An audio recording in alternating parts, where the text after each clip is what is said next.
반갑습니다. 오늘도 복된 주일입니다. 우리 다 같이 일어나셔서 묵상으로 예배 드리시겠습니다.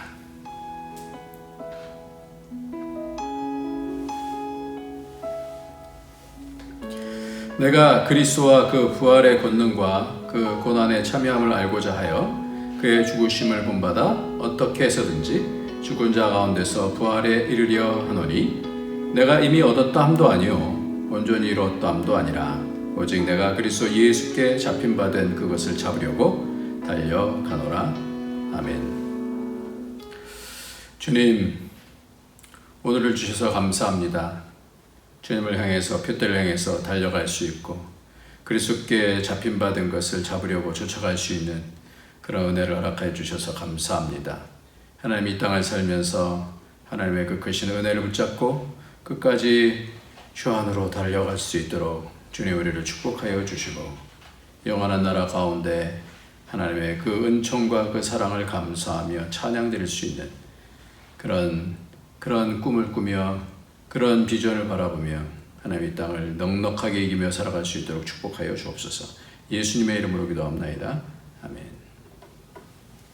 우리 다 같이 찬송가 내 주님은 살아계셔 170장입니다.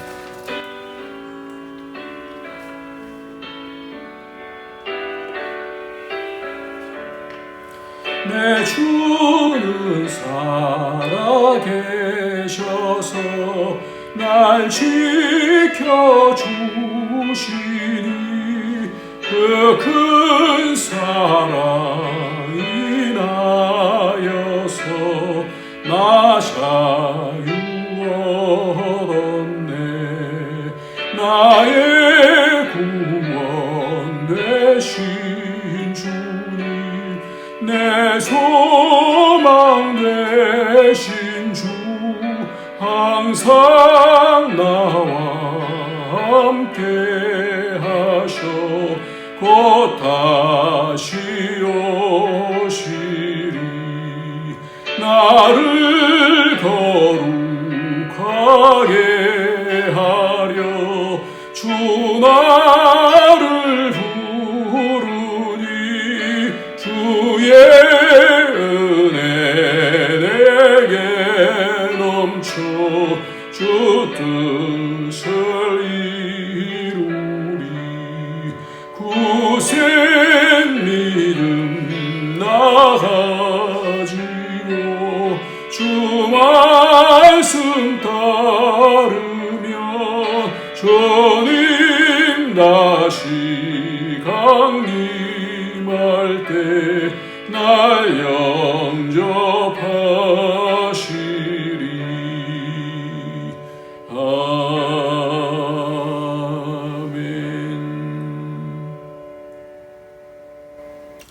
아멘. 이 시간 다 같이 하나님 앞에 나갈 때는 우리가 겸손하게 무릎 꿇고 우리의 죄를 씻고 주님의 그 영화로운 권세를 통하여 우리의 죄와 사망의 권세를 깨뜨리고 그렇게 나가야 됩니다. 사단은 여전히 우리를 무너뜨리려고 할 때 우리에게 있는 참된 권세는 예수 그리스도의 피의 권세, 이 피를 통하여서 모든 악의 권세들이 우리에게로부터 쫓겨나가게 되고 그 능력을 상실하게 됩니다. 오늘도 죄를 근거로 해서 우리를 무너뜨리려고 하는 악한 영의 그 모든 권세들을 깨뜨리는 하나님 예수 그리스도의 피로 부어달라고 우리 다 같이 회개하면서 기도하도록 하겠습니다. 존귀하신 하나님 아버지 감사합니다. 하나님의 은총을 따라서 아버지 하나님 오늘도 주님의 현재 사랑과 권세와 능력을 따라 하나님 하나님께 나와서 예수 그리스도의 보혈의 권세 죄와 사망의 권세를 깨뜨려 주시고 이 땅에서 점점 하나님 닮아갈 수 있는 그런 복이 있도록 인도하여 주옵소서. 우리의 성품을 만져주시옵소서. 성령으로 인도해 주셔서 성령의 열매를 맺을 수 있도록 하나님 닮아갈 수 있도록 좀 축복하여 주옵소서. 또 마음속에 미워하고 또 원망하고 또 남 탓하고 모든 잘못된 그런 마음들 사랑하지 못했던 것들 좀 용서해 주시고 하나님의 성령을 인도해 주셔서 오늘도 예수 그리스도의 보혈의 권세를 통하여 악의 권세가 깨뜨려지고 하나님 성령의 인도함 받을 수 있도록 시간 축복하여 주옵소서. 존귀하신 하나님 아버지 감사합니다. 오늘도 우리를 맞아주시고 영원한 나라로 인도해 주신 우리 주님을 찬양합니다. 우리가 이 땅에 살 때 여러 가지 상황들을 맞닥뜨리지만 그 어떤 상황 속에서도 우리가 함께 하여 주시고 악의 권세가 우리를 무너뜨리지 못하도록 예수의 피의 권세로 우리를 정결케 해주시니 감사합니다. 오늘도 하나님 앞에 나갈 때 우리의 죄가 씻겨야 되겠사오니 예수의 피를 부어주셔서 이 땅에서 하나님과 교제하며 하나님과 동행할 수 있는 그런 복이 더 깊어질 수 있도록 주님 축복하여 주옵소서. 성령으로 인도하여 주옵소서. 예수님의 이름으로 기도합니다. 아멘. 네, 하나님 말씀 보도록 하겠습니다. 하나님 말씀은 마태복음 22장입니다. 마태복음 22장. 하나님 말씀은 마태복음 22장.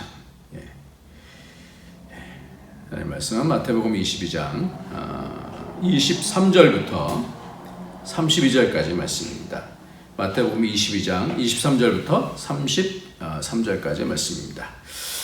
읽겠습니다. 같이 읽겠습니다. 부활이 없다 하는 사두개인들이 그날 예수께 와서 물어 이르되 선생님이여 모세가 일렀으되 사람이 만일 자식이 없이 죽으면 그 동생이 그 아내에게 장가들어 형을 위하여 상속자를 세울지니라 하였나이다.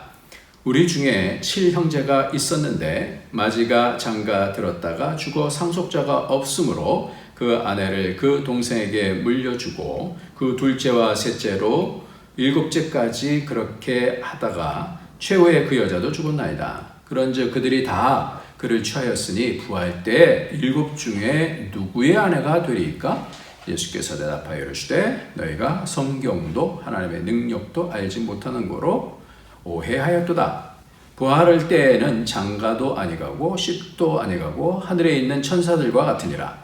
죽은 자의 부활을 논할진대 하나님이 너에게 말씀하신 바 나는 아브라함의 하나님이요 이삭의 하나님이요 야곱의 하나님이로라 하신 것을 읽어보지 못하였느냐. 하나님은 죽은 자의 하나님이 아니요 살아있는 자의 하나님이시니라 하시니 무리가 듣고 그의 가르치심에 놀라더라. 아멘.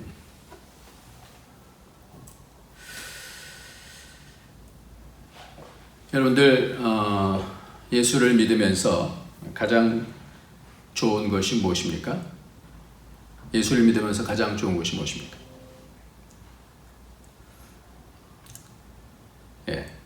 예수를 믿으면서 좋잖아요. 뭐가 가장 좋아요? 예수를 믿으면서 좋아. 예수를 믿어도 다 어려울 때 어렵고 다 그렇죠. 근데 예수를 믿어서 세상에서 잘 되고 그러니까 좋다. 이런 것을 따지자면은 믿지 아니하는 사람들도 우리보다 더 잘 되기도 하고 악인이 더 잘 되기도 하고 그러죠. 예수 믿으면서 좋은 게 뭐예요? 저는 이 땅을 살면서 조금씩 모든 게 해석이 돼가고 있다라는 거예요. 해석이 돼가고 있어요. 왜 우리에게 부모 자식 간의 관계가 있는지, 왜 이 땅은 존재해야만 하는지, 우리 인생은 무엇인가, 지금 내가 산다는 것이 어떤 의미가 있는가, 이런 것들이 조금씩 더 명쾌해지니까 그게 좋아요. 그러니까 물론 이제 몸이 약해지기도 하고 그런 것도 있지만, 근데 어차피 다 죽을 인생들이니까. 근데 이런 영혼에 대한 하나님의 진리, 이런 부분들을 안다는 게 얼마나 좋은지 모르겠어요. 특히 나의 남은 생애가 지금 나에게 어떤 의미가 있는지, 어떻게 해야 잘 사는 것인지에 대한 그런 기준들이 분명하게 서니까 참 복이 있는 것 같아요. 그러니까 죽음 후뿐만 아니라 그 전의 삶이 죽음 전에 다 삶이라는 것이 다 똑같지 않다는 거예요. 다 죽음 전에 어떻게 살아야 하는지에 대한 그런 기준. 우리가 한 번 살잖아요. 이렇게도 살아보고 저렇게도 살아보고 어렸을 때야 그럴 수 있을지 모르지만 점점 나이가 들어가면서 분명한 기준을 잡지 못하면 헛되게 살게 되면 남는 게 없지 않습니까? 한 번 사는 인생인데 이것들을 분명하게 내가 사는 이유가 뭔지, 그 기준이 뭔지에 대한 부분들을 알아간다라는 게, 더 명쾌해진다라는 게 얼마나 기분이 좋은 건지 모르겠어요. 참 이게 기뻐요. 참 기뻐요. 그래서 하나님께 감사하고 우리 예수님께 감사하고 성령님께 감사하고 뿐만 아니라 성경을 주신 것이 얼마나 감사한지 모르겠습니다. 오늘은 그 핵심이 되는 말씀을 같이 나누려고 해요. 우리가 우리 삶 속에서의 이 땅에서는 알 수 없는 그런 비밀들, 이 부분에 대해서 오늘 같이 나누려고 합니다. 오늘 본문은 여전히 예수님께서 십자가 지러 가시기 3일 전의 말씀입니다. 너무나 중요한 사건이 있을 수밖에 없는, 예수님께서 십자가를 지시는 그 어떠한 이유에 대한 부분에 대해서 십자가 지시기 전에 함축적으로 이렇게 말씀하고 있습니다. 그래서 여러 사람들이 예수님께 다가오죠. 지난주는 바리새인들과 또 헤롯 당원들이 왔었죠. 그런데 오늘은 사두개인이라는 사람들이 옵니다. 사두개인들. 이 사두개인이 오는데 제일 처음에 뭐라고 합니까? 제일 처음에 부활이 없다 하는 사두개인들이 그렇게 말하고 있죠. 부활이 없다 하는 사두개인들이로 시작을 합니다. 그러니까 오늘 말씀은 이 부활에 대한 문제에 대해서 주님께서 어떤 진리를 우리에게 알려주시는가 하는 것이 핵심이에요. 우리가 죽어서 부활할 것을 믿습니다. 그 정도가 아닌 이 부활을 통하여서 이 땅에서 어떻게 살아야 되는지에 대한 부분까지도 오늘 본문을 통해서 말씀해 주고 있는 거예요. 사두개인들은 부활을 믿지 않았습니다. 그들은 지극히 현실적인 일에만 관심이 많았던 사람이에요. 그래서 이 사두개인들은 여러 가지 관직들에 대한 그런 부분을 많이 탐했었고요. 높은 자리에 이렇게 있으려고 하고 돈을 많이 갖고 있는 그런 사람이, 권력과 돈을 많이 갖고 있는 사람들이 사두개인들이에요. 그러니까 당연히 랍비라고 하는 그런 사람이 예루살렘에 뜨니까 자신의 최대 관심사인 성경의 모순을 한번 나름대로 한번 들고 오는 거예요. 그래서 성경이 이런 모순이 있는데 이런 모순을 당신은 어떻게 설명할 수 있겠어요? 그래서 예수님을 뭔가 당황하게 만들려고 지금 한 사람 한 사람 오는 거예요. 그러니까 진리 싸움이 되는 거죠. 그래서 이 사람들이 마음속에 생각하고 있었던 것은 다분히 이런 질문을 하면 왜냐하면 이게 성경적인 배경도 있겠다. 그 부활에 대해서 이런 난제를 푼 사람이 없기 때문에 이것을 하면은 당연히 당황하거나 뭐 그럴 수밖에 없을 거야. 우리의 논리를 이길 사람들은 없어. 이렇게 생각한 것이죠. 그래서 이 사람들이 성경적인 어떤 근거를 가지고 예수님을 당황케 하려고 했던 것이 이 계대법이라는 겁니다. 계대법. 우리가 금요기도 때 자주 말씀을 하는데 12형제 중에서 유다라는 사람 있잖아요. 가룟 유다 말고요. 유다. 12형제 중에서 유다라고 하는 사람의 첫째 아들 엘이 죽었어요. 그러니까 악해서 죽었어요. 그러니까 둘째 아들에게 그 며느리 다말을 주게 됩니다. 왜냐하면 상속자를 이어야 되기 때문에 줘요. 그런데 이 둘째 아들이 이 상속자를 잊지 못하도록 그렇게 이 다말과의 관계 속에서 그렇게 바깥에다 설정을 해버리죠. 그 악하다 그랬어요. 그래서 하나님은 그 둘째 아들을 또 죽여요. 그러니까 하나님이 생각하시는 그런 비전이 있는데 그거를 막는 거예요. 그러니까 하나님이 그걸 악이다 그렇게 말씀해요. 그런데 셋째까지 물려줘야 되는데 유다가 겁이 나는 거예요. 이 며느리는 남편을 잡아먹는 우리나라 말로는 남편을 잡아먹는 며느리다 이렇게 생각을 했겠죠. 그러니까 셋째는 아직 어리니까 집에 가서 있어라 그렇게 얘기를 합니다. 바로 이런 것들이 계대법이에요. 그러니까 오늘 말씀에서 얘기하는 그 질문이 바로 그 부분입니다. 그래서 사두개인들이 전략을 짜서 사람이 만일 자식이 없이 죽으면 그 동생이 그 아내에게 장가들어 형을 위하여 상속자를 세울지니라 이렇게 얘기하고 있어요. 그러면서 7형제가 또 있어요. 7형제가 있는데 이 7형제의 마디가 죽고 그 다음도 죽고 자식을 못 낳았어요. 그 다음도 물려서 7가지 그렇게 물려주면 그래서 그 여자도 죽었으면 부활 후에는 그럼 누가 아내가 됩니까? 라고 하는 것이 오늘 이 질문이죠.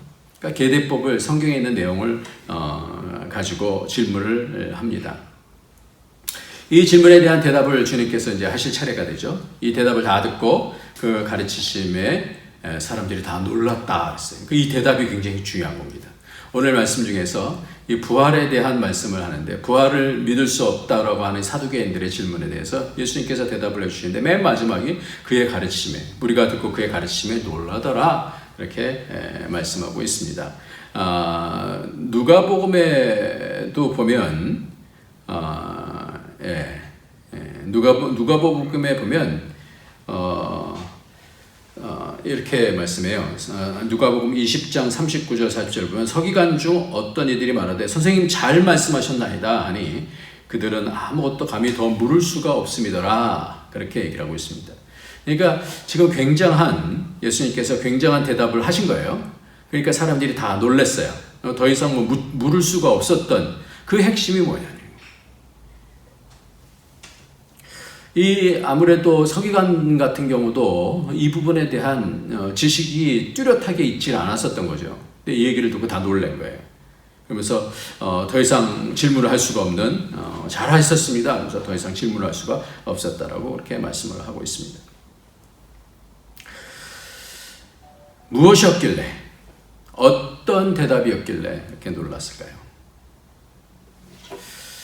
오늘 이 대답에 대한 말씀을 가장 핵심적으로 하면서 먼저 이 대답에 대한 부분을 알기 전에 우리가 좀 생각을 해봤으면 좋을 것이 뭐냐면 한 3주 정도 우리가 이어져 내려오는 그런 설교에 대한 그 문맥을 좀 살폈으면 좋겠다 싶어요.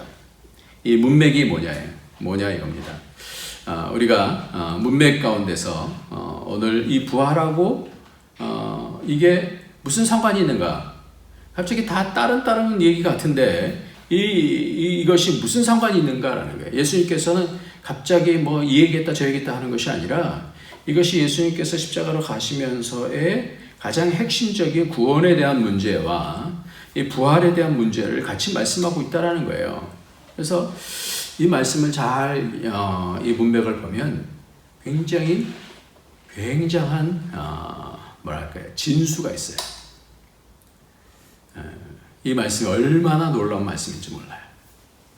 오늘 본문이 부활에 가는 것인데 우리가 바로 전에 말씀드린 같이 나눴던 내용이 어떤 내용이에요? 가이사의 것은 가이사에게 그러면서 외식하는 자들아 어찌 나를 시험하느냐 그러면서 이 형상과 이 글이 누구의 것이냐 그랬죠. 그러면서 우리가 뭐라 그랬어요? 우리가 세상을 향해서 보일 때 우리의 형상을 통해서 하나님의 형상과 하나님의 글이 보이는 자가 되어야 된다 했어요. 세상은 세상의 것들이 보여요. 세상의 높은 자가 보여요. 근데 우리를 통해서 보이는 것은 뭐냐? 우리 속에서는 우리는 하나님의 형상으로 지음받았기 때문에 하나님의 형상과 하나님의 말씀이 우리 삶을 통해서 드러나져야 된다. 이렇게 말씀을 나눴었죠. 그리고 그 이전에 했던 말씀은 뭐냐면 포도원 주인이 혼인잔치 가운데서 다 불러 모았을 때 사람들 가운데서 한 명이 예복을 입지 않았다. 이렇게 말씀하고 있어요. 이것이 다 연결이 되는 거예요. 이 부분이 중요합니다. 이것이 다 연결이 되는 거예요. 청함을 받았는데 너는 어찌하여 예복을 입지 않았느냐? 어찌하여 예복을 입지 않고 여기 들어왔느냐? 그러면서 어떻게 바깥 어두운 가운데 내던지라. 구원받지 못하는 거거든요. 굉장히 중요한 내용이라 그랬어요. 예복이라 그랬어요. 예복이 뭐냐 그랬어요. 그 예복이 결국은 혼인잔치의 드레스 코드라 그랬어요. 하나님이 원하시는 것이 뭐냐라는 거예요. 드레스 코드라 그랬어요. 그 다음에 이어서 주시는 말씀이 그것이 바로 하나님의 형상이라는 거예요.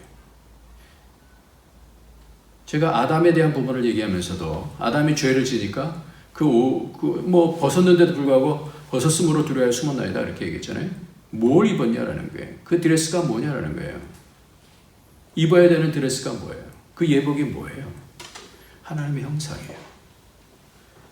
그 하나님의 형상과 하나님의 말씀에 대한 그 순종을 통해서 나오는 그 빛들, 빛의 옷. 그것이 오늘 본문에서 뭐라고 말씀하고 있어요? 그것이 부활의 형체라는 겁니다. 그러니까 부활의 형체라는 것은 뭐냐라는 거예요. 그래서 오늘 제가 아까 빌립보서 3장에 있는 그런 말씀을 읽어드렸었잖아요. 제일 처음에 읽어드렸을 때 이게 뭐냐면 내가 그리스도와 그 부활의 권능과 그 고난의 참여함을 알고자 하여 그의 죽으심을 본받아 어떻게 해서든지 죽은 자 가운데서 부활에 이르려 하노니 그랬어요. 부활의 권능과 권능에 참여하고 싶다는 거예요. 어떻게 하나님의 형상을 덧입는가? 그 고난에 참여하면서 어떻게 하나님의 형상을 그 생명을 나타내게 하려 함이라 그랬어요. 예수 십자가를 짐으로 통하여 우리 속에서 이 삶을 통해서 얻게 되어지는 하나님의 형상이 뭐냐라는 거예요. 이것이 같이 연결이 됐다는 거예요. 이 부분을 더 확실하게 해주는 말씀은 고린도전서 15장에 있는 그런 말씀인데요. 고린도전서 15장에 있는 말씀 48절에서부터 49절부터 읽겠습니다. 49절부터 보면 이 부활은 입는 것이다 라고 이렇게 말씀하고 있어요. 부활은 입는 것이다 라고 그렇게 말씀하고 있어요. 고린도전서 15장 49절부터 제가 읽겠습니다. 우리가 흙에 속한 자의 형상을 입은 것 같이 또한 하늘에 속한 이의 형상을 하늘에 속한 자의 형상을 입으리라. 아멘. 얼마나 놀라운 말씀인지 몰라요. 얼마나 의미 있는 말씀인지 몰라요. 이것이 쫙 연결이 되잖아요. 예복과 하나님의 형상과 오늘 부활이라는 것이 뭐냐 이것을 설명하면서 우리가 흙에 속한 자의 형상을 입은 것 같이 하늘에 속한 이의 형상을 입으리라. 그게 뭐냐라는 거예요. 그게 형제들아 내가 이것을 말하노니 혈과 육은 하나님의 나라를 이어받을 수 없고 또한 썩는 것은 썩지 아니한 것을 유업으로 받지 못하느니라. 보라 내가 너에게 비밀을 말하노니 우리가 다 잠잘 것이 아니요 마지막 나팔에 순식간에 호련히 다 변화되리니 나팔 소리가 나매 죽은 자들이 썩지 아니할 것으로 다시 살아나고 우리도 변화되리라. 이 썩을 것이 반드시 썩지 아니할 것을 입겠고 이 죽을 것이 죽지 아니함을 입으리로다. 이 썩을 것이 썩지 아니함을 입고 이 죽을 것이 죽지 아니함을 입을 때에는 사망을 삼키고 이기리라고 기록된 말씀이 이루어지리라. 이게 기독교의 핵심이에요. 부활이 뭐냐? 죽어서만 가는 것이 부활이 아니라는 거예요. 부활의 그 권능을 오늘도 그 부활 이전에 사도 바울이 그렇게 모든 것을 배설물로 여기면서 오늘 내가 이 땅을 살아가면서 이 썩어질 것에 대한 부분에 때문에 내가 이 썩어질 것, 이 몸뚱아리 이 땅에 있는 것 다 없어질 것에 대해서 위에서 사는 그런 것들을 다 버리고 썩지 아니할 것을 잊기 위해서 그 소망을 향해서 부활의 권능과 그 죽으심에 대한 부분을 본받기 위하여 오늘도 주님께로 달려가는 그 삶을 살겠다. 입는 거예요. 그러니까 이 땅의 삶이 뭐냐라는 거예요. 막 이렇게 살다가 그냥 부르시면 그냥 죽어서 믿었으니까 어떻게든지 부활하겠지 이게 아니고요. 이 땅을 어떻게 살 것이냐라는 거예요. 그래서 오늘 본문 말씀을 보면 예수께서 대답하여 이르시되 29절 말씀이에요. 예수께서 대답하여 이르시되 너희가 성경도 하나님의 능력도 알지 못하는 거로 오해하였도다 그랬어요. 제가 주구장창 말씀하는 것이 선이 뭐예요? 선을 못 붙잡으면 다 오해를 해요. 그 선이 뭐예요? 성경 말씀과 하나님에 대한 것이라고 했어요. 하나님이라고 했어요. 이것을 모르니까 성경 말씀에 대한 하나님의 마음을 모르니까 그러니까 오해하는구나 이렇게 말씀해요. 알 수가 없다라는 거예요. 그 부활의 그 진가를 알지 못하니까 이런 질문을 하는 것이다. 이 부활이 얼마나 영광스러운 것인지 알지 못하니까 그 하찮은 그런 지식 가지고 그것을 자기가 여러 가지로 궁리하면서 이것 가지고 예수님을 무너뜨릴 수 있다라고 생각하는. 왜 그래요? 그러니까 이 세상 지식이 얼마나 얄팍한 건지, 세상을 행해서 다른 박제라는 것이 얼마나 헛된 것인지. 이 사두개인들은 전 인생을 그것에 바친 사람이거든요. 권력과 돈을 얻기 위해서 바친 사람이거든요. 그러니까 하나님 나라는 그 속에 없어요. 그러니까 너희가 성경도 하나님의 능력도 알지 못하는 거로 오해하였다 그랬어요. 그러니까 우리가 이 땅을 살면서 가장 중요하게 생각하는 것이 뭐예요? 뭐여야 돼요? 하나님 말씀과 하나님을 알아가는 거예요.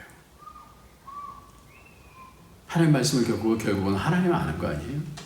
그 선을 붙잡는 거예요. 선한 싸움 가운데서 지지 않는 거예요. 그 선으로 악을 이기는 거야. 하나님의 말씀이 그렇다 하면 그것을 따라서 순종하면서 이겨나가게 되어질 때에 얻는 것이 있어요. 그것이 뭐예요? 부활의 권능이다라는 거예요.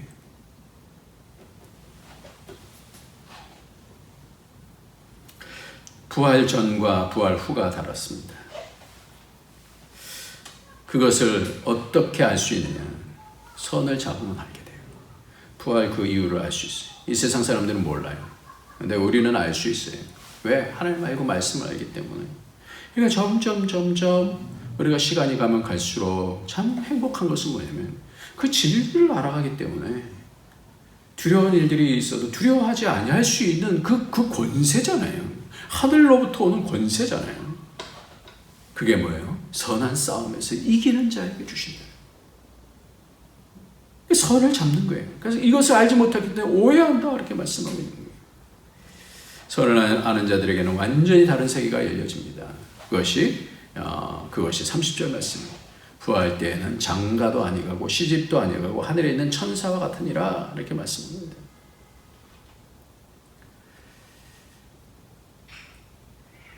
다른 세계가 열려진다는 거예요. 이 땅하고는 다르다는 거예요. 사두개인이 생각했던 이런 세계랑은 이 세상에서 알 수 있는 것과 다르다는 거예요. 그걸 얘기하기 위해서 부활 때에는 장가도 아니가고 시집도 아니가고 하늘에는 천사와 같은 그런 다른 세계가 있다는 거예요. 다른 세계가. 그러나 사두개인들은 이 땅의 생각으로 하나님 나라를 알 수가 없으니까 이런 질문을 하는 것입니다.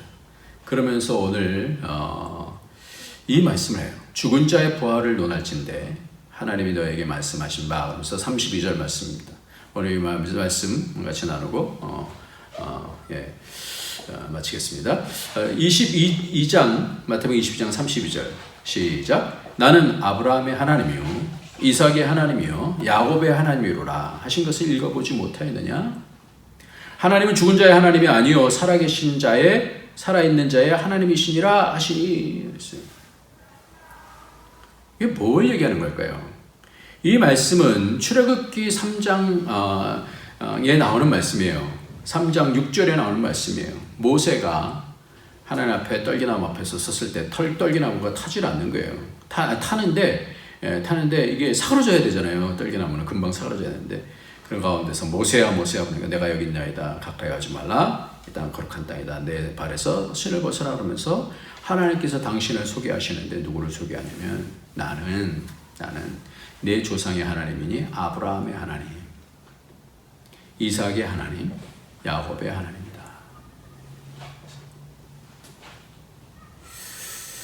이게 왜 중요할까요?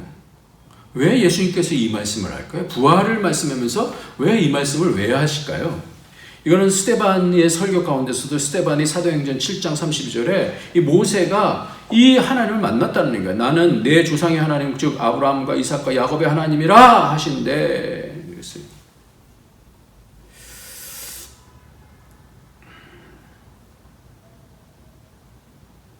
그러면서 뭐라 해요? 하나님은 죽은 자의 하나님이 아니라 살아있는 자의 하나님이다. 가장 핵심은 뭘까요? 아브라함의 하나님, 이삭의 하나님, 야곱의 하나님.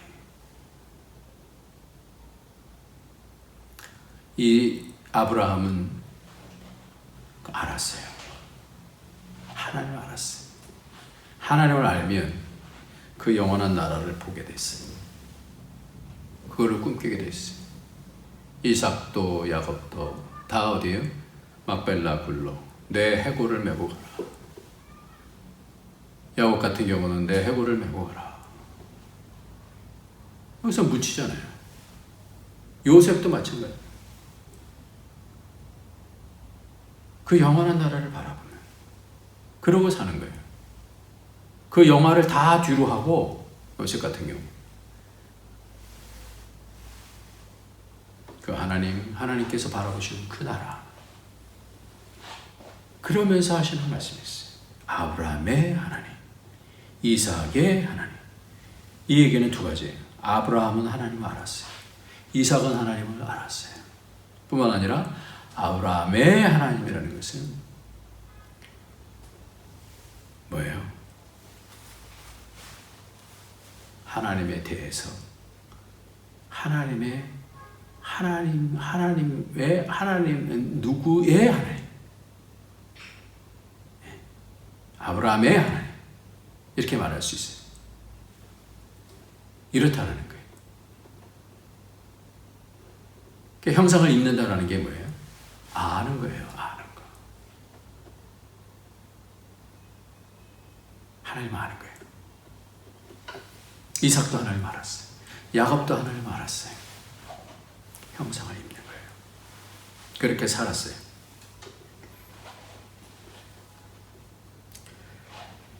그들은 내게 대하여 살아있다 그렇게 말씀해요.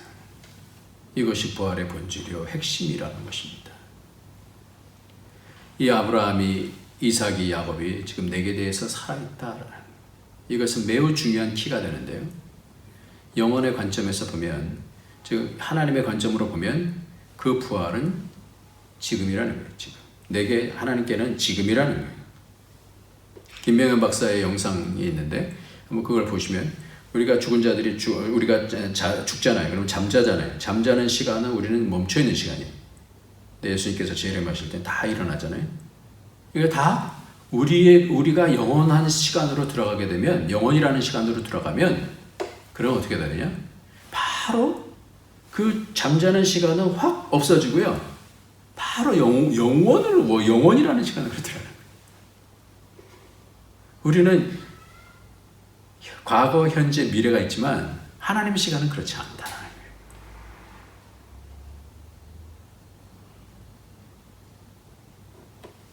우리는 잘 이해가 안 되지만 히브리어가 그래요. 히브리어는 과거, 현재, 미래가 없어요. 완료와 미완료가 있을 뿐이에요. 고대 히브리어가 그래요. 현대에서는 다 그거를 바꿔놨지만 우리의 개념은 죽은 후에 예수님 재림하실 때 앞으로의 시간이 있지만 하나님의 시간은 우리의 개념과 달라요.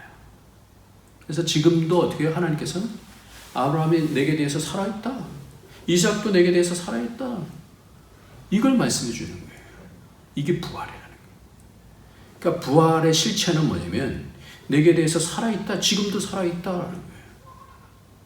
그래서 산자의 하나님이다 그랬어요. 산자의 하나님.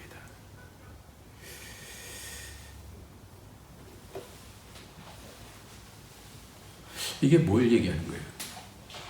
하나님은 지금 땅에 있는 역사 정도가 아니라 역사를 뛰어넘는 뭐라고 표현해야 되나요? 시간, 공간을 뛰어넘는 부활이라는 것은 하나님과 연결되는 거예요. 하나님의 영혼과 연결되는 거예요. 근데 그 가운데 어떻게 하게 되는 거예요? 그 가운데서 하나님께서는 하나님의 형상을 우리에게 입혀주시겠다는 거예요. 이 땅을 통해서 점점.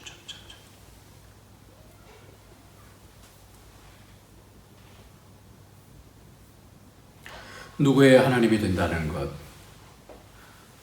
이것이 얼마나 중요한가요? 누가복음에 보면 이렇게 말씀하고 있어요. 누가복음에 보면 누가복음 20장에 동일한 본문인데요.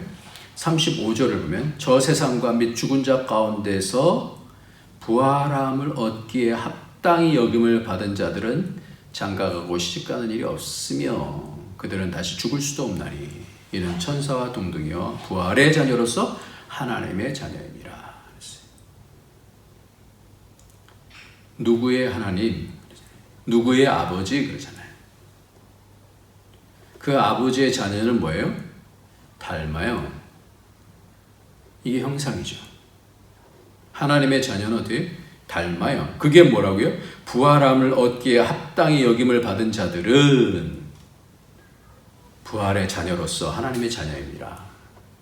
이것이 누가복음 20장 35절 36절 안에 있는 말씀이에요.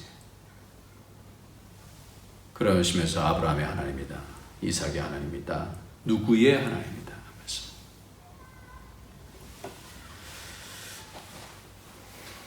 부활의 옷을 입는 자. 이 땅에서는 장가가고 시집가는 것이 있지만 차원이 다르다는. 그 땅은 그런 관계랑 틀리다는. 이 땅에서 서로 장가가고 시집가면서 서로 갈등도 하고 그러지만 그런 가운데서 어떻게 해요? 하나님의 형상을 점점 배워가라고 주시는. 그래서 입는 거죠. 부활을 얻기에 합당히 여김을 받은 자. 굉장히 중요한 말씀. 그러니까 다시 한번 생각을 해봅시다. 혼인잔치의 예복과 그 택함을 받은 자, 하나님의 형상과 글, 그리고 오늘의 이 부활, 사도 바울도 이것을 위해서 수고하고 베드로도 그 하나님의 성품, 하나님의 형상 이것에 대해서 말씀하는 거예요. 모든 목표는 다 여기에 있어요.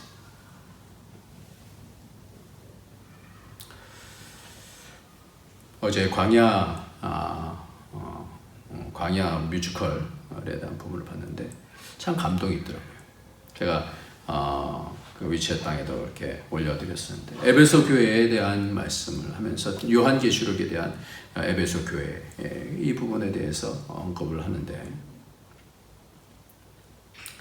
처음 사랑을 잊었느니라. 이 교회는 정말 칭찬받을 만한 교회예요. 모든 부분이 완벽했어요. 정말 진리를 잘 가르쳤어요. 근데 처음 사랑을 잃었느니라. 잃어버렸다 그랬어요. 다시 찾으라 그랬어요. 대개 장로교회가 그렇습니다. 말씀 파수하는 데는 잘하는데 뭐 잘하는지 모르겠습니다만 하여튼 처음 사랑을 잊었어요.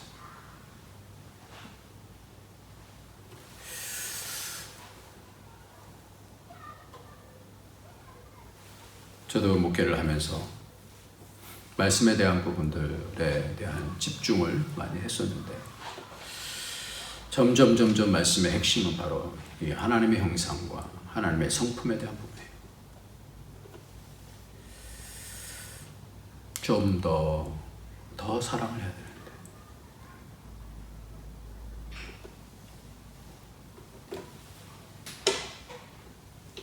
그것이 하나님 알아가는 거예요.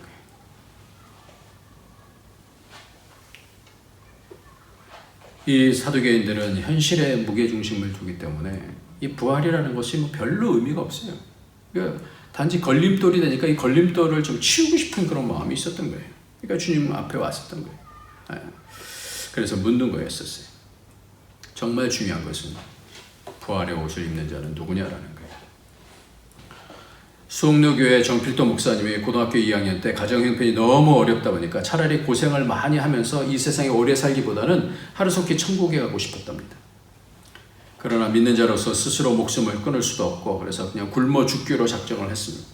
금식한 지 사흘째 되는 날 죽기로 각오하고 낭떠러지 가까이 앉아 전심으로 기도를 하였습니다. 그런데 주님이 찾아오셨어요. 난생 처음 주님을 만난 것입니다. 주님께서 이렇게 말씀하셨대요. 지금도 병원에서 병들어 죽고 교통사고로 죽고 불이 타서 타 죽는 사람이 얼마나 많은 줄 아니? 내가 너를 죽일 수 없어서 안 죽이는 줄 아느냐? 하시면서 너는 이미 죽었느니라. 이제 나를 위해서 살아줄 수 없겠니? 나를 위해 살아줄 수 없겠니? 나를 위해 살아줄 수 없겠니? 이렇게 3번 말씀하시더라고요. 그 주님을 붙잡고 살아갈 때 자신의 문제, 가정의 문제, 그 모든 문제가 해결되어지고 너무나 존귀하게 자신을 사용하여 주셨다라는 것을 고백했다고 그래요. 그러니까 오늘도 우리에게 가장 중요한 것은 아브라함의 하나님이신 것처럼 나의 하나님, 나의 하나님. 오늘도 한 분 한 분 여러분의 하나님이 되시는 줄 믿습니다. 어디 있는 거예요? 그러면 그 하나님의 그 존귀함을 받으셔야 되잖아요. 나의 하나님 존귀함을 받으셔야 돼요. 나의 아버지가 존귀함을 받으셔야 되잖아요. 여러분들은 하나님의 딸들이고 하나님의 아들들이에요. 여러분 기도할 때 여러분의 이름을 불러주시나요? 여러분들 꼭 기도하면서 그 소리를 들으시기 바랍니다. 하나님은 우리를 엄청 사랑하시고 대화를 하기 원하시니까 그렇게 말씀해요. 누구야? 그래서 가르쳐 주셔요.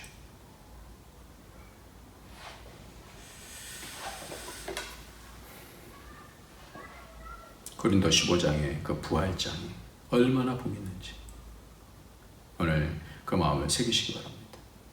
어느 주일학교 교사가 교회에 가던 중 시궁창에서 주먹질을 하며 싸우고 있는 소년 4명을 봤답니다.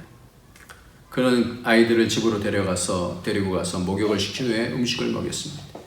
이 아이들은 학습 지지나 문제아, 전응아, 무의미한 인간 등의 별명을 갖고 있었고 학교에서도 가정에서도 버림을 받은 아이들이었대.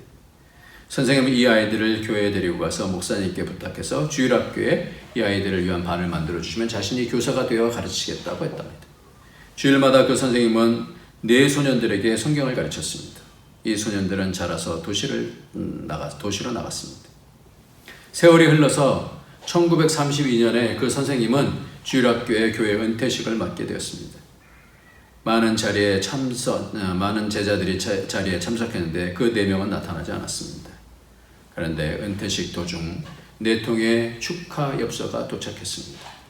한 통은 중국 선교사에게서 온 것이었고 또 한 통은 미국 연방은행 총재에게서 온 것이었습니다. 한 통은 대통령 비서실장에게서 온 것이었고 마지막 한 통은 미국의 31대 대통령 허버트 후보에게서 온 것이었습니다. 이 4통의 편지를 쓴 주인공은 바로 과거 시궁창에서 싸우던 소년들이었습니다. 시골에서 사랑을 받지 못하고 자란 소년 4명은 이 선생님을 만나기 전까지는 쓸모없는 인간으로 살았습니다. 그러나 선생님은 다른 사람들과 달리 아이들을 통해서 하나님의 형상으로 보았고 마음과 뜻을 다하여 사랑하고 끝까지 포기하지 않도록 용기와 격려를 해줬다라고 하고 있습니다. 그러니까 이 하나님을 만나는 것, 이 하나님을 인격적으로 만나서 인격적으로 교제하는 것, 이거보다 더 소중한 건 없는 것 같아요. 만나야 되는 거예요. 하나님을 깊이 만나야 돼요. 그래서 누구의 아버지, 누구의 하나님, 이게 얼마나 복됩니까? 오늘 우리 교회 초의 아버지 이렇게 하면 복된 거죠. 얼마나 자랑스러워요. 우리 아빠 그 얼굴이 있잖아요. 그 사랑이 있잖아요. 그 감동이 있잖아요. 하나만 더 말씀을 드릴게요. 이민교 씨라는 사람이 있어요. 복음의 빛인 자라는 책에 나오는 건데 제가 전에 한번 만난 적이 있어요. 이번에. 저는 원불교 가정에서 태어나 고아와 장애인들에게 온 마음을 쏟던 저는 일찌감치 원불교 교육자인 교무가 될 준비를 하고 있었습니다. 원불교 지도자가 되려고 어느 날은 눈이 쏟아지는 날에 고무신을 신고 지리산 천왕봉을 몇 차례 오르는 고행의 길을 걷기도 했습니다. 원불교 전도사를 자처한 저는 고3 때 소록도를 방문했습니다. 한센병 환자들에게 부처님을 믿게 하고 싶어서 할 수 있는 모든 것을 해보았습니다. 열심히 헌신하고 희생했고 그들의 마음을 얻고자 최선을 다했습니다. 그러나 아무리 부처를 전해도 제 마음을 몰라주고 꿈쩍도 하지 않는 그들이 야속하고 또한 그들을 도저히 이해할 수 없어서 결국 이렇게 물었습니다. 그래요, 좋아요. 예수님을 믿으면 행복하다는 말도 좋아요. 그런데 솔직히 한센병 환자가 예수 믿어서 행복하다는 말은 도무지 이해가 안 되거든요. 그게 어떻게 행복한 거예요? 그렇잖아요. 한센병, 나병 환자에게, 문둥병 환자에 할머니, 할아버지들은 빙그레 웃으면서 이렇게 대답하실 때 이 말씀을 잘 들어보세요. 그건 우리가 영원히 살기 때문이지 우리가 문둥이가 되었기 때문에 예수님을 믿을 수 있었어. 문둥이가 아니었다면 멋모르고 살다가 지옥에 갈 수 있었을 텐데 하나님이 우리를 문둥이로 만들어 주셔서 이제는 예수님 믿고 영생을 얻었으니 살아도 천국에서 살고 죽어도 천국에 갈 수 있어. 예수님 때문에 우리는 지금 행복해. 그러니까 학생도 예수님 믿어. 예수님 믿어야 행복해지지. 전생에 당신들이 지은 업보인 죄로 인해 이 생이 문둥이라는 업보를 받았다라고 하는 부처님의 법문을 설법하는 제 입술이 점점 다치기 시작했습니다. 그러니 제 속에 이런 화두가 새롭게 생겨나기 시작했습니다. 나를 더 불쌍하게 여기는 그들의 배짱은 도대체 무언가? 예수 믿으면 행복하다는데 그 예수는 도대체 누구란 말인가? 그리고 7년 후에 1988년 3월 2일 저는 결코 그날을 잊을 수가 없습니다. 그날도 평소처럼 새벽 4시에 일어나 소록도 법당에서 과부자를 틀고 좌선을 한 다음 목탁을 치며 연불을 했습니다. 그런데 갑자기 연불이 되지 않고 엉뚱한 말이 터져 나왔습니다. 며칠 후 요단강 건너서 만나리. 이게 도대체 무슨 소리입니까? 이 소리를 어디서 들었지? 그것은 소록도 한센인의 장례식마다 들었던 찬송가 606장 해보다 더 밝은 저 천국의 가사였습니다. 한참을 울며 뒹굴다 성령에 휘감긴 저는 그 즉시 회심하고 기독교 전도사로 대변심했습니다. 예수 믿는 사람들 잡으려 다메섹으로 가는 길에 예수를 만나 눈이 멀었던 사도 사울처럼 그때 저도 성령에 온전히 휘감긴 것입니다. 저는 정말 이제 예수님을 믿고 싶지 않았습니다. 그래서 이제 제가 예수님을 믿은 것이 아니라 하나님이 예수님을 믿게 하셨다는 확신이 있습니다. 부처를 전하던 제가 이방 땅 우즈베키스탄 무슬림 지역에 선교사로 나가서 다시 오실 예수님을 소망 중에 기다리는 증거하는 삶을 살고 있습니다.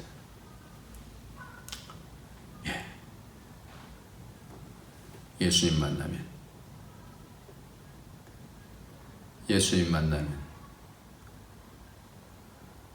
만나면 하나님의 거룩한 옷을 입게 되어지고 그리고 점점 하나님을 자랑하고 하나님의 복을 나누는 그런 하나님의 형상이 담긴 그런 자녀들로 누구의 하나님? 인격적으로 만나는 그런 하나님으로 만나게 되는 줄 믿습니다. 저 여러분이 이 복을 통하여서 앞으로의 모든 삶 가운데 하나님의 영광을 점점 더 드러내고 그래서 더 명확하게 합당히 여김을 받는 자, 부활함에 합당히 여김을 받는 그런 예복을 입은 자로 드러나는 그런 복이 있기를 예수님의 이름으로 축원합니다. 기도하겠습니다.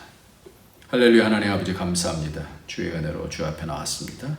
주님 말씀을 통하여 하나님 더 알게 하여 주시고 하나님 영광 보게 하여 주시고 주의 옷 입게 하여 주셔서 부활에 합당한 자들 되게 하여 주옵소서. 예수님의 이름으로 기도합나이다. 아멘. 우리 찬송가 191장입니다. 191장 내가 매일 기쁘게 순례길을 행함은 주의 팔이 나를 한번.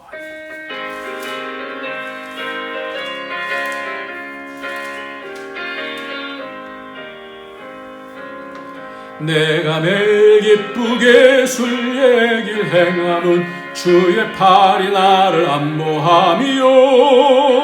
내가 주의 큰 복을 받는 참된 비결은 주의 영이 함께함이라. 성령이 계시네 할렐루야 함께하시네. 좁은 길을 걸으며 밤낮 기뻐하는 것 주의 영이 함께함이라. 전에 죄에 빠져서 평안함이 없을 때 예수 십자가의 공로 힘입어 그 발 아래 엎드려 참된 평화 얻음은 주의 영이 함께함이라. 성령이 계시네 할렐루야 함께 하시네. 좁은 길을 걸으며 밤낮 기뻐하는 것 주의 영이 함께함이라. 나와 동행하시고 모든 염려하시니 나는 숲의 새와 같이 기쁘다. 내가 기쁜 마음으로 주의 뜻을 행함은 주의 영이 함께함이라. 성령이 계시네. 할렐루야 함께 하시네. 좁은 길을 걸으며 밤낮 기뻐하는 것 주의 영이 함께함이라. 세상 모든 욕망과 나의 모든 정욕은 십자가에 이미 못을 박았네. 어두운 밤이 지나고 무거운 짐 벗으니 주의 영이 함께함이라. 성령이 계시네. 할렐루야 함께 하시네. 좁은 길을 걸으며 밤낮 기뻐하는 것 주의 영이 함께함이라. 주님, 우리에게 이렇게 예배드릴 수 있는 은혜 주셔서 감사합니다. 하나님을 알게 하여 주시고 나의 하나님이 되어주시고 우리의 하나님이 되어주셔서 감사합니다. 날마다 점점 하나님 더 잘 알아갈 수 있도록 축복하여 주시고 우리가 점점 하나님 영화롭게 해드릴 수 있도록 축복하여 주옵소서. 오늘도 예물을 기쁨으로 드립니다. 우리의 삶을 기쁨으로 드립니다. 하나님 자랑스럽습니다. 하나님 말씀이 자랑스럽습니다. 감사합니다. 점점 앞으로의 삶을 살아갈 때 부활에 합당한 자들로 여김을 받는 복이 있도록 우리를 축복하여 주옵시고 우리의 자녀들을 붙잡아 주셔서 이번에 대학의 합격들을 다 하게 해주셨으니 감사합니다. 하나님 영광 받아주시고 하나님이여 그 자녀들이 점점 하나님 잘 알아갈 수 있도록 주님 축복하여 주시옵소서. 하나님께 오늘도 감사로 예물을 드린 그 모든 것들을 하나님 기뻐 받으시고 하나님 그 모든 주권 가운데 역사하여 주셔서 어려움 가운데 어두움 가운데서 하나님의 빛의 인도함을 받을 수 있도록 축복하여 주옵소서. 여러 해로부터 하나님 막아주시고 생명세계로 인도하여 주시고 하나님 또 하나님 한국 땅으로 돌아가는 모든 또 가족들 하나님 붙잡아 주시고 또 한국에서 또 이곳에 온 우리 가족들 하나님 붙잡아 주셔서 하나님의 영광을 더욱더 깊이 알아갈 수 있도록 하나님 함께하여 주옵소서. 예수님의 이름으로 감사하며 기도합니다. 아멘. 이제는 우리 주 예수 그리스도의 무한하신 은혜와 독생자 아낌없이 주신 하나님의 그 크신 사랑과 성령의 교통교제 충만 인도하심이 오늘도 하나님 더 잘 알아가고 인격적으로 나의 하나님이 되시기를 원하고 하나님은 나의 하나님이 되시기를 원하고 그렇게 소망하는 그런 하나님의 귀한 권속들 머리 위에 그 자녀들 위에 그 하는 모든 일들 위에 우리 안디옥 교회 위에 이제로부터 영원토록 함께 있을지어다. 아멘.